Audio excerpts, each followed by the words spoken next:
Finance ministers of the world's 7 wealthiest nations gathered for a meeting in Canada over the weekend. 6 countries, excluding the United States, denounced the recent decision by the Trump administration to impose tariffs on steel and aluminium. The US Treasury Secretary, who was at the meeting, stressed the need for fair and balanced trade. Jung-hee reports.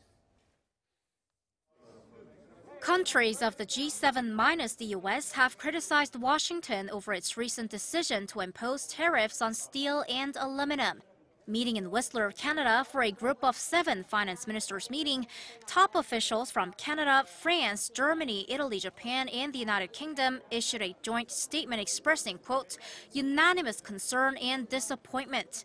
And they asked the US Treasury Secretary to convey that to President Trump.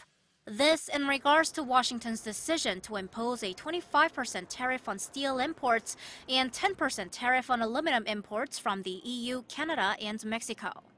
The Americans have decided to, in our mind, take an action that's not at all constructive. It's actually destructive to our ability to get things done around tariffs on steel and aluminum.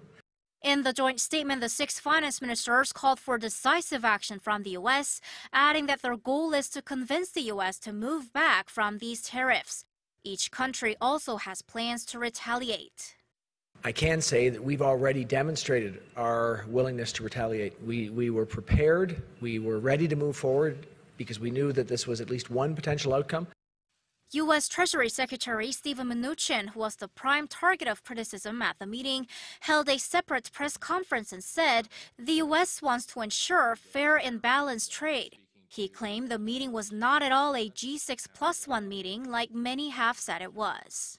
Our objective is to make sure we have fair and balanced trade, and that's really what we're focused on. I don't think in any way the U.S. is abandoning its leadership in the global economy. No, I think this was the G7. Anybody who made the comment, I think there was a comment out there that the G6+1. It was not. It's the G7. We believe in the G7. It's an important group.